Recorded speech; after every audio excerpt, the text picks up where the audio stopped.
Sophia and I met about 7 years ago, and from the start, we clicked effortlessly. We built a deep connection, bonded by our shared values growing up in the heart of America. Our faith was at the center of everything. We put God first, even before family. Sundays were sacred, spent in church envisioning our future and the life we wanted to create together. I had carved out a promising career as an engineer with excellent prospects, while Sophia thrived as a top performer selling accounting software for a tech giant based in Dallas. Before we got married, my parents, known for their generosity, gave me a beautiful 3-bedroom house as a graduation gift. Their philosophy was to share their success during their lifetime rather than waiting until it was too late. About 5 years ago, Sophia and I tied the knot, and since then, life had felt like an endless honeymoon. Our physical connection was incredible. We were intimate at least 4 times a week, and our friends often joked about how perfect we seemed together. Some even admitted being envious of the close bond we shared.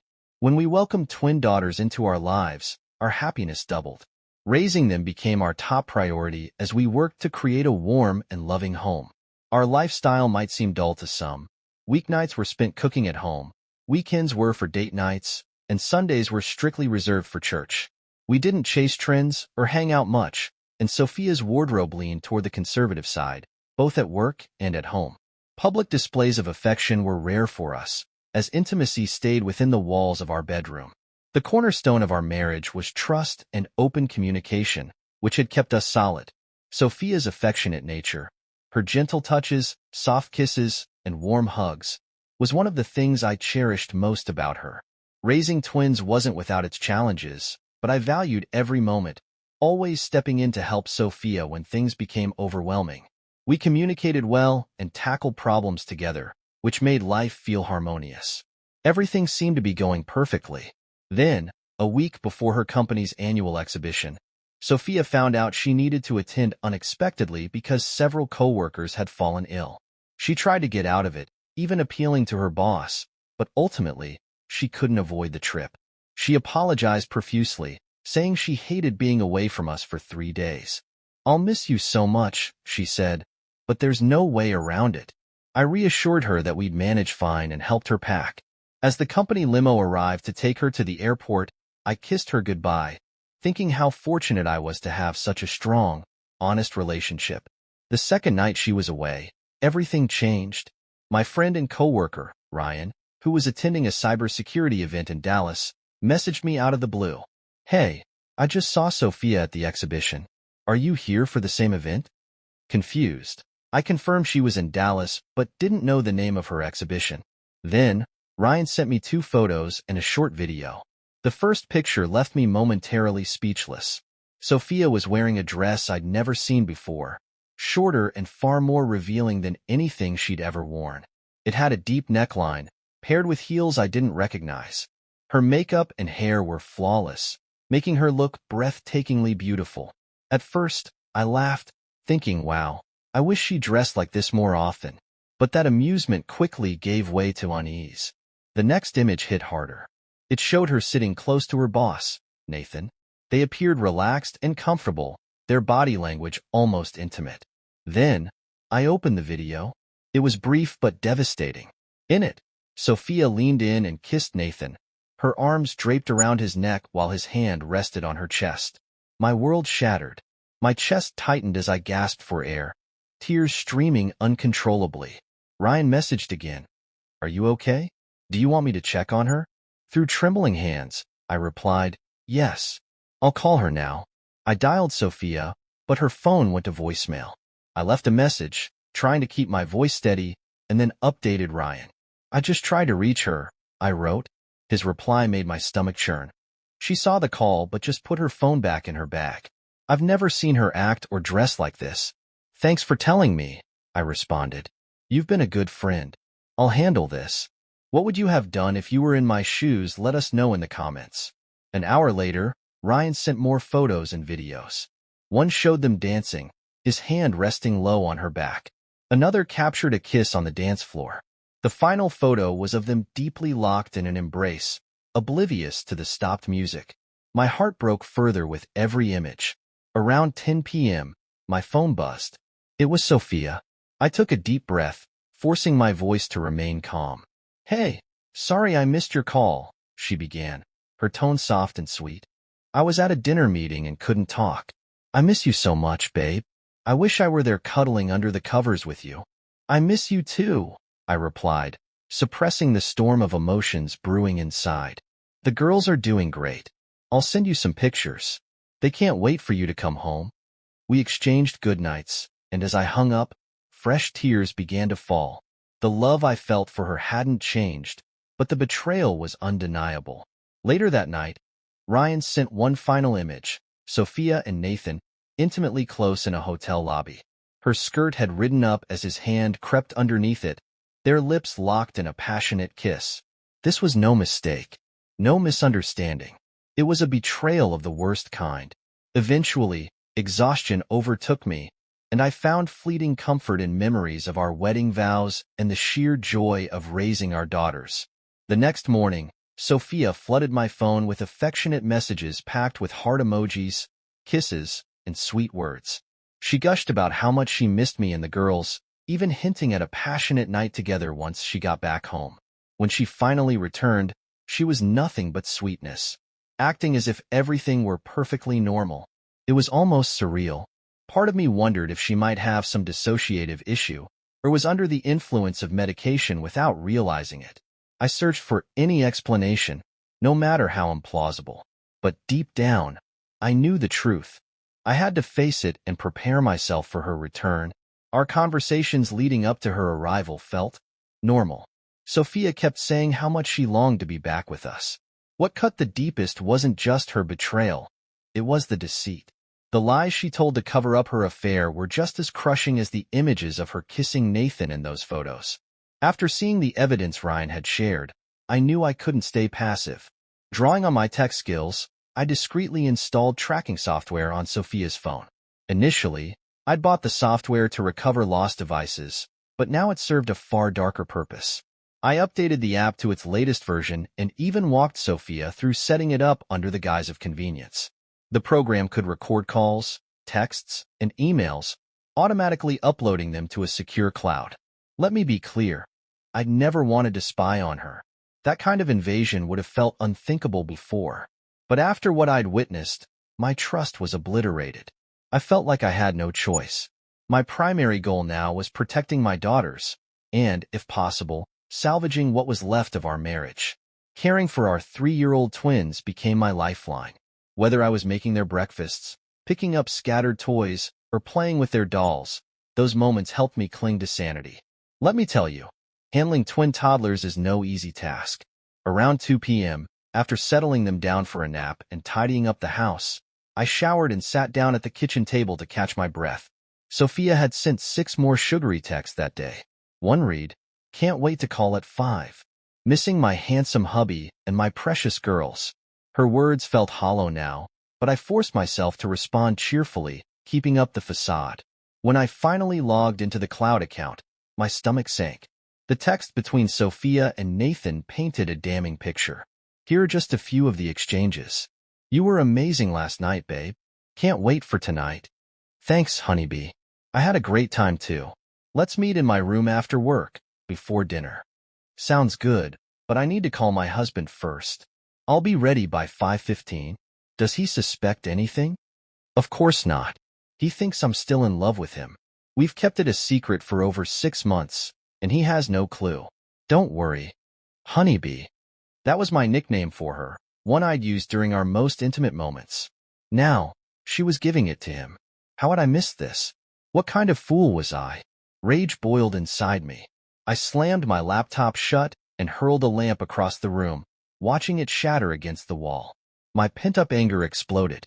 Just as I reached for another object to throw, I heard the twins crying. Their wails snapped me out of my fury. I rushed to their room, scooping them into my arms and holding them tightly until they calmed down.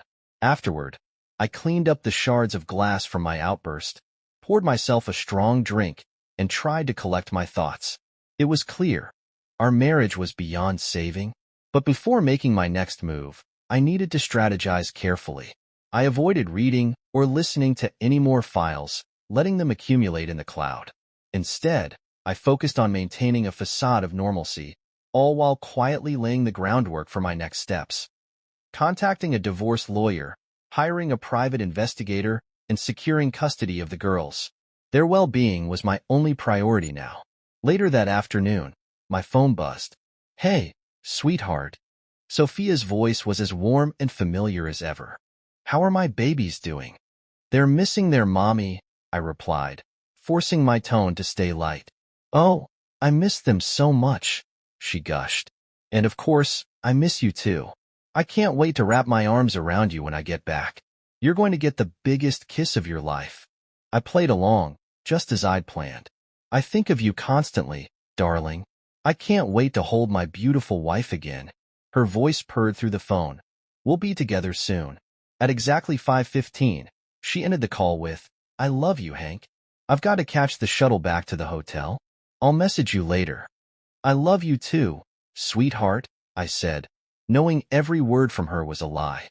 After the call, the hurt began to shift into something darker.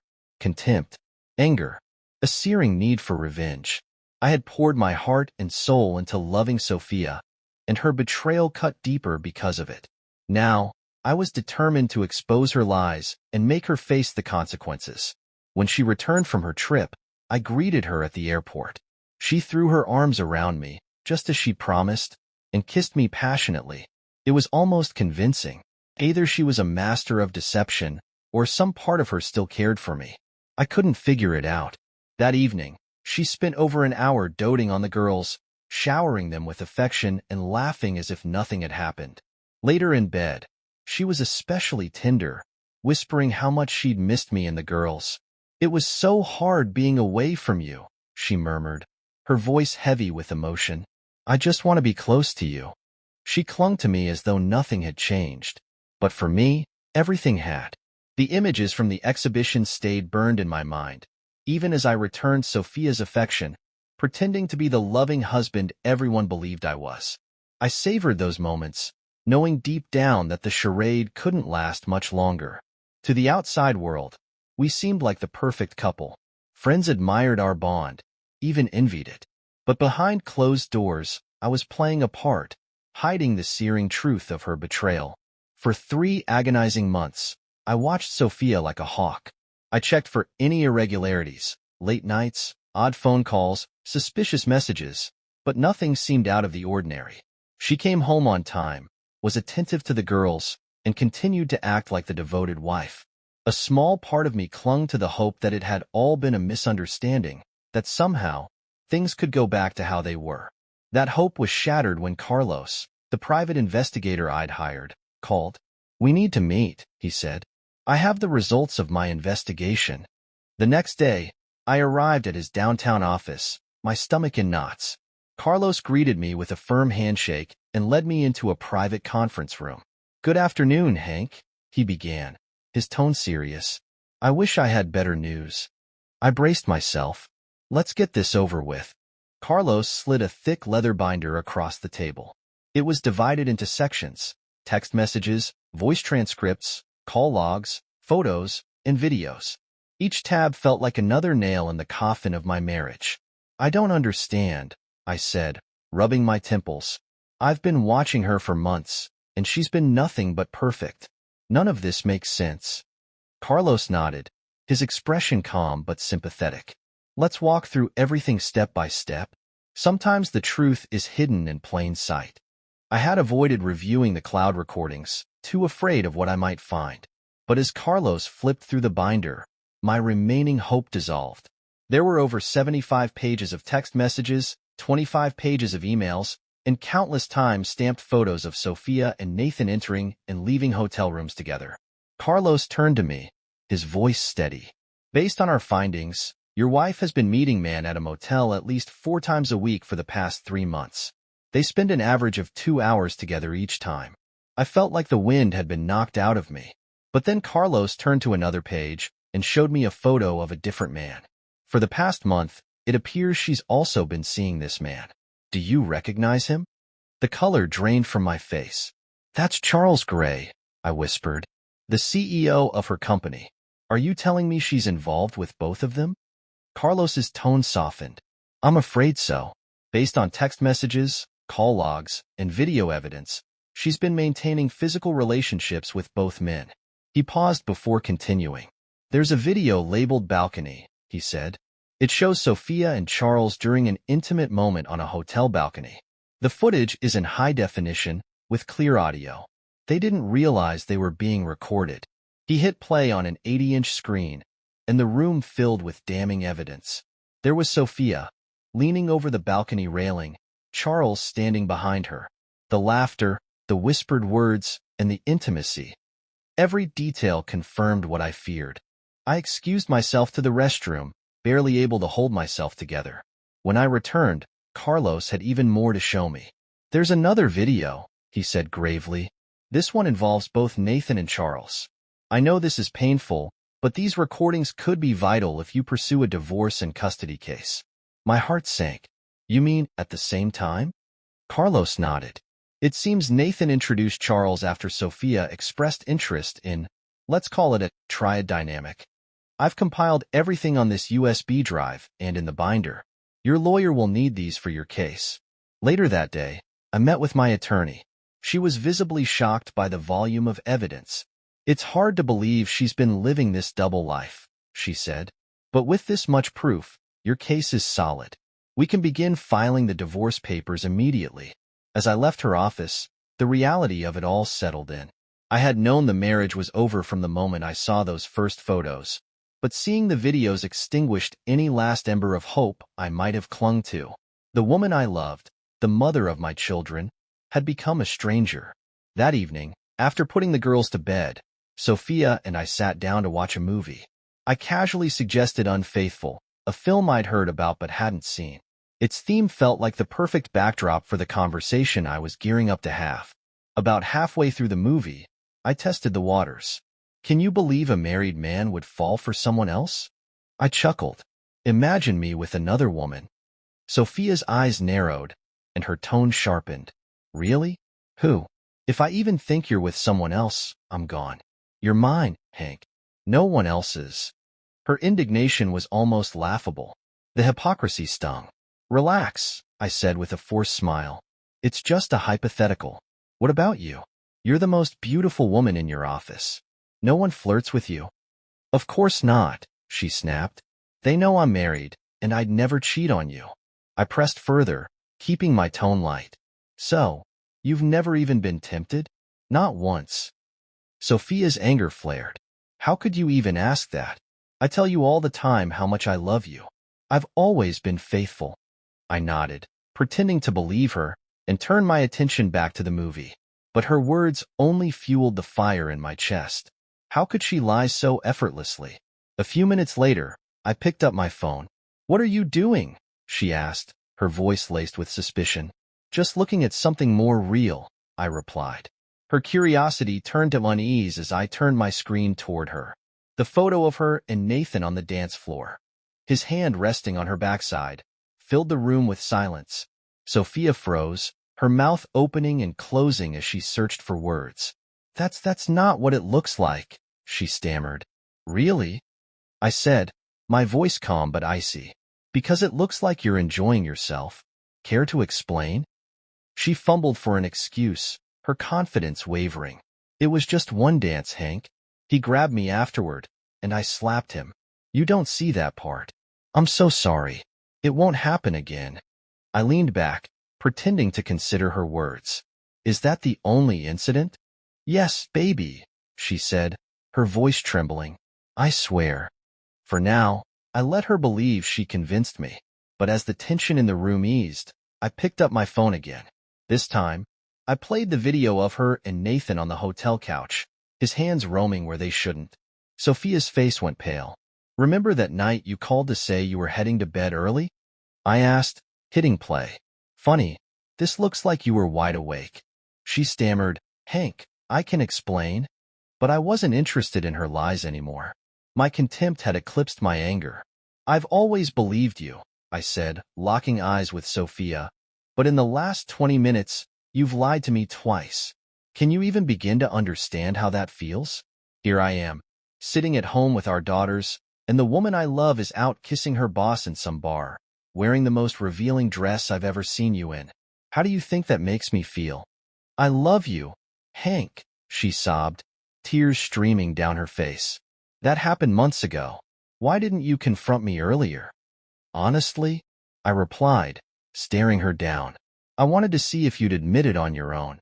I hoped you'd be as honest and transparent as we've always been with each other. But now I see where we stand.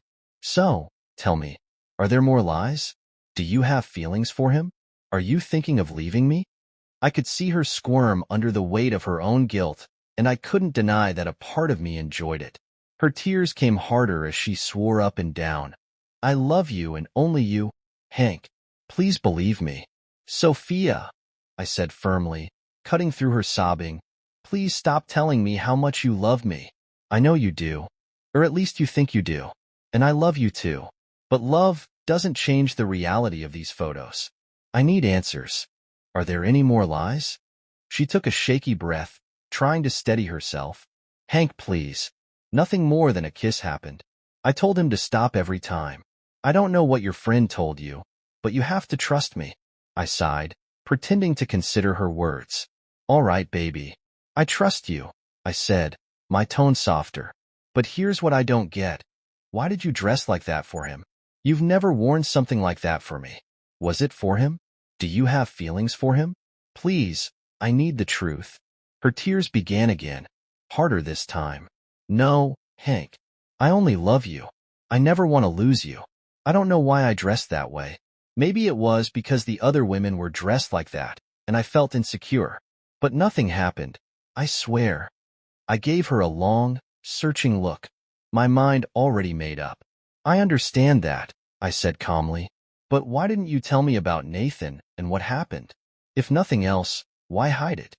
I didn't want to upset you, she whispered, her voice barely audible. He's my boss, and I didn't want to risk my job. If anything real had happened, I would have told you right away. You believe me, don't you? I leaned in and kissed her, comforting her as she cried into my shoulder. That moment marked the beginning of my month-long plan to get even. That night, we made love, but I felt utterly detached. In my mind, she wasn't my wife. She was someone else's lover.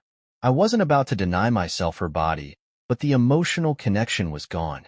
Sophia, however, was more passionate than ever, as though trying to prove her devotion. This routine continued for weeks. Each night, she poured herself into convincing me that I was the only man in her heart, and I simply sat back and watched her performance. Her act was flawless, but I knew better. The next morning, I checked the cloud for any new messages. As expected, she didn't disappoint. Oh my God, someone took photos of us at the exhibition and sent them to Hank. His friends saw me at the restaurant without him. I'm not sure if Hank knows yet, but the video showed us kissing. Damn, now that you mention it, I remember a guy with a phone across from us. I didn't think much of it at the time. How did Hank react? Nothing. I convinced him it was no big deal. He has no idea I spent the night in your room. A few kisses and good love, and he forgets everything. Be careful, babe. We'll meet tomorrow at 1 p.m. as usual. Can't wait. Love you. Honeybee. Love you too. I sat back, letting the absurdity of it all sink in. I felt like a fool, but at the same time, I found satisfaction in plotting her downfall. Step 1 was securing my finances. I transferred funds, closed accounts, and reduced my primary credit card's limit to $2,500, just enough to prevent her from causing any significant damage. Sophia remained blissfully unaware as I made these preparations. I confirmed with my lawyer that the house, being a premarital asset, would remain mine. Then, I composed the infamous email. It included damning texts, photos, and videos. The recipients? Everyone Sophia knew, her family, friends, and co-workers. I also prepared duplicate binders for ensuring lovers' wives would share in the fallout. My lawyer even began drafting civil lawsuits against both lovers. Given Charles's position as CEO of a prominent company, we planned to propose a settlement before the full extent of the scandal came to light. For weeks, Sophia and I kept up appearances. We acted like the perfect couple in front of the kids and in public. Privately, I dropped subtle hints to keep her on edge.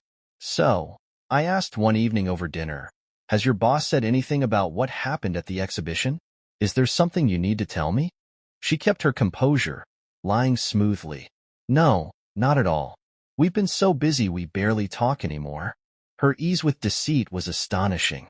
The woman I once loved so deeply had become a master manipulator. That night, I decided to release the last of my anger. Instead of words, I confronted her with unrelenting intensity in bed.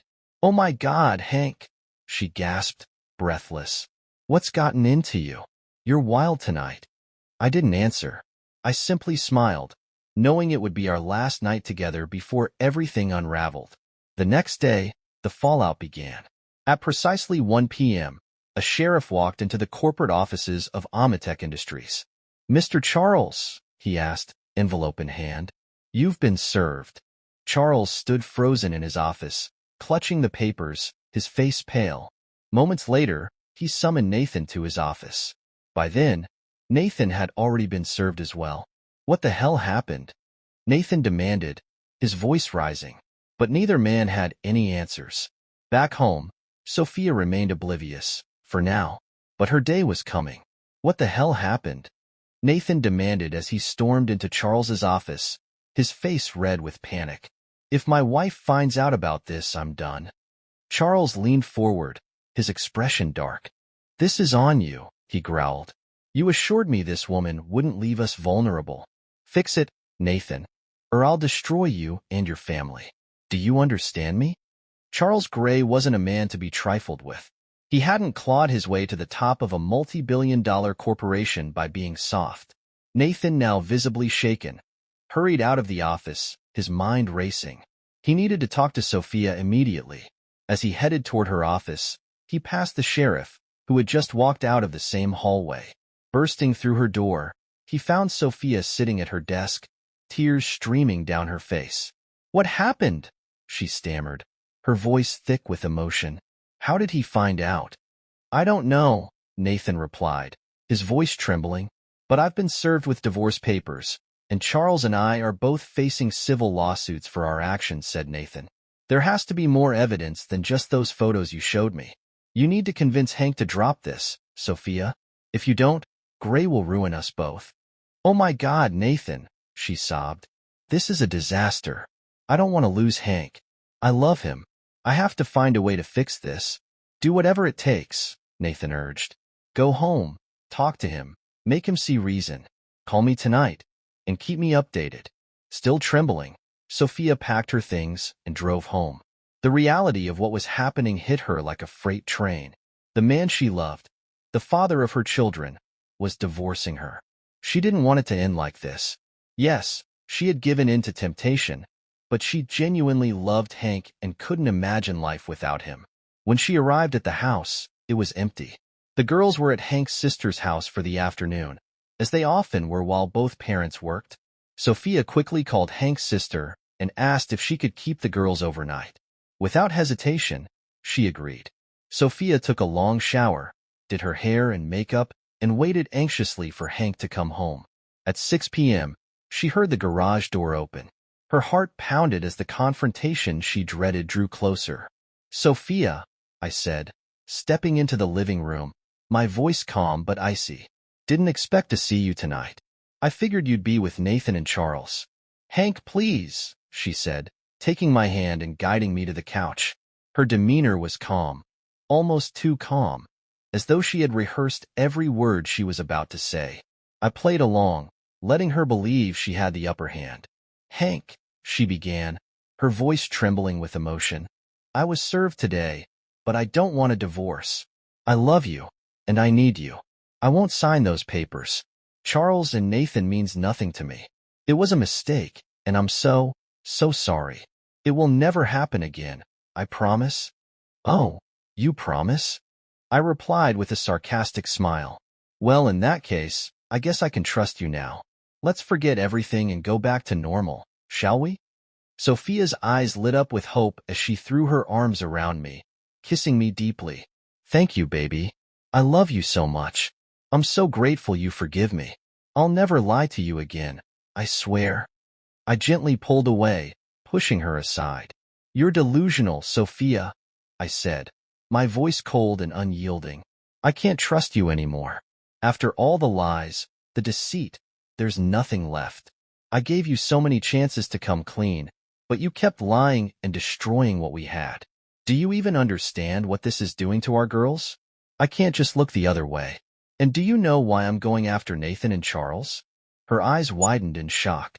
Those partners of yours run a multi-billion-dollar company, I continued. When I leave, I'll need money to take care of the girls. Since they're partly responsible for destroying my marriage, my life, I'll destroy them too. I'll ruin their families, hit them where it hurts the most, financially, and use them the same way they used you. Sophia's tears fell harder as she knelt before me, clutching my legs. She begged for forgiveness, sobbing uncontrollably. For a moment, a flicker of sympathy passed through me, but my resolve was stronger. I lifted her onto the sofa and spoke calmly, almost patronizingly. Here's the plan, Sophia. Pack your things and go to your mom's for a few nights. Get yourself a lawyer. We'll arrange a meeting to discuss the next steps. In the meantime, a little advice. Stay far away from Nathan and Charles. Things are about to get messy. Later that night, Sophia went to her mother's house. I didn't ask what she told her, and I didn't care. My focus was on protecting my daughters and preparing for the storm that was about to hit. The sheriff strode into Charles Gray's corner office. "Mr. Gray," he asked, handing over an envelope. "You've been served." Charles stood frozen, staring at the papers in disbelief. Fear and fury twisted his expression as he read the complaint over and over. Without hesitation, he summoned Nathan to his office. By the time Nathan arrived, he had already been served. "What the hell, Charles?" Nathan demanded, slamming the door behind him. "How did this happen? If my wife finds out about this, I'm done." Charles shot him a glare that could cut glass. "This is your fault. You assured me she wouldn't leave us exposed. You better fix this, Nathan, or I'll ruin you and your family." The tension between them was palpable. For the first time, Nathan realized just how much power Charles held, and just how badly things were spiraling out of control. "There's been a problem, and I need to stay here for a while," Sophia told her mother vaguely that night. At 11 p.m., she called Tom, looping Charles into a three-way call. "Charles, are you here?" she asked, her voice shaky. "Yes, I'm here," he replied, his tone clipped. "Sophia, what happened? Did you convince him to drop the lawsuits and the divorce?" "No," she stammered, tears choking her voice. "He kicked me out and warned me that things were about to get much worse." Charles's voice erupted through the phone. "Jesus Christ, Nathan, what have you done? You idiot. You swore she'd never turn on us. Fix this, or I'll ruin you and your family. Do you understand me?" "I don't know what to do," Sophia cried. "Hank's out of control. He won't answer my calls or texts." Charles cut her off. "Nathan, you need to set up a meeting with Hank, somewhere public and noisy. Sophia, you'll be there too. We need to make him back off.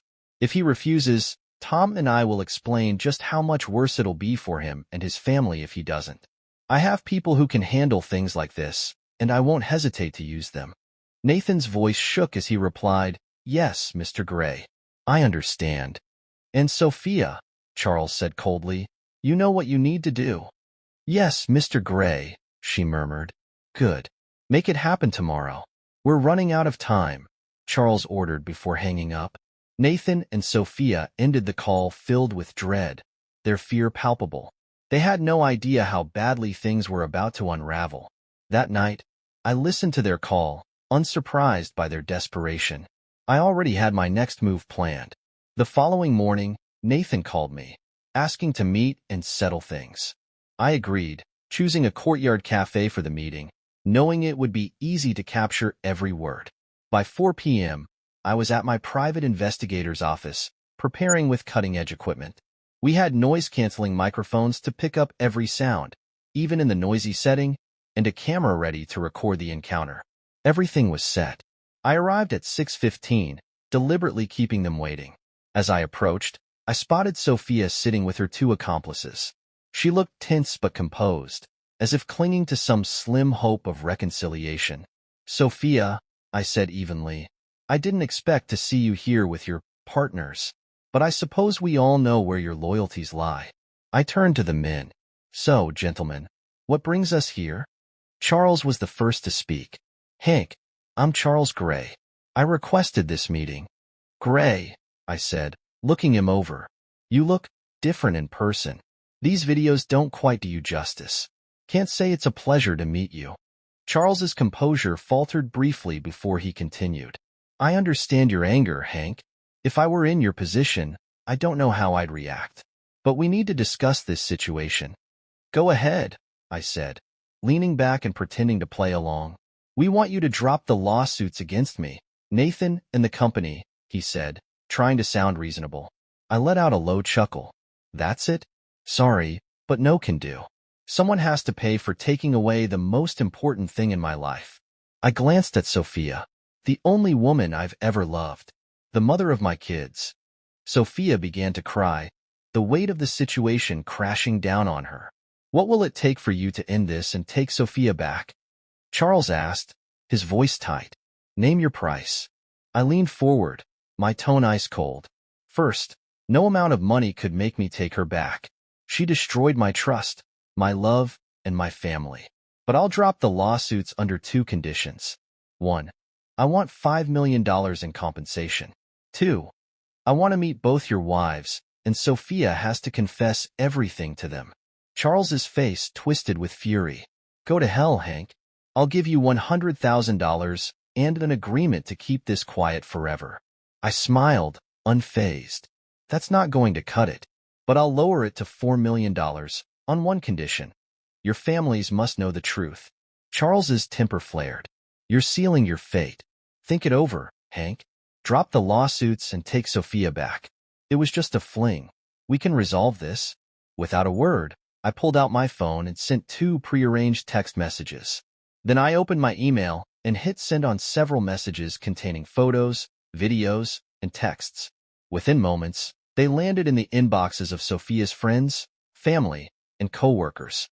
Simultaneously, 2 couriers stationed outside Charles and Nathan's homes delivered binders of evidence to their wives. Charles's phone rang, then Nathan's.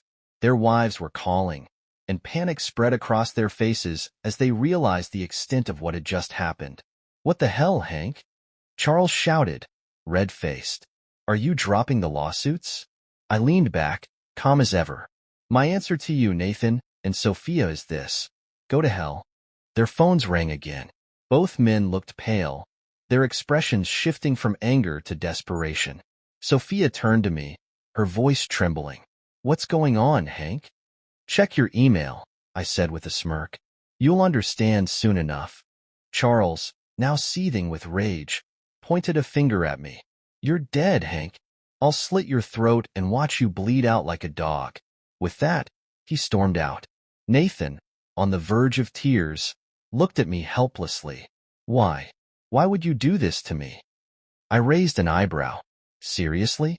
You've been using my wife for months, destroying my marriage, and you're shocked someone would hit back? Everything I sent to your wife was for her, to show her what kind of man she's married to. You ruined countless lives, Nathan. Just then, Sophia's phone began to ring. Her sister, her brother, her aunt, they were all calling, having seen the emails. Her face went pale as she opened her inbox and saw the evidence. She looked at me, horrified. How could you do this to me? She whispered. You made it too easy, darling, I replied coolly. I still love you, Sophia, but it's over.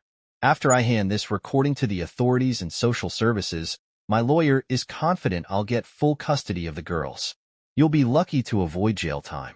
I'm sorry, but you need to face the consequences. The fallout was swift. Firms settled the lawsuit for $2 million. Charles Gray was fired as CEO and lost over $10 million in stock options, as well as his severance package, due to violating the morals clause in his contract. He was later sentenced to 5 years in prison for conspiracy to commit murder. His wife divorced him while he was incarcerated, leaving him broke and homeless. Nathan fared no better. His wife divorced him, taking half of everything in alimony. He lost his job, faced a $1 million fine in a civil trial, and ended up working as a day laborer, bankrupt and destitute. Sophia lost custody of our daughters and spiraled into depression, living in her mother's basement, cut off from her family. She hasn't seen the girls since. Revenge brought some satisfaction, but it didn't heal all my wounds. I still feel love for Sophia, but the betrayal lingers. Taking care of my daughters keeps me going, though it will be years before I can trust anyone again. It's sobering how a few choices can destroy so many lives. What would you have done if you were in my shoes? Let us know in the comments.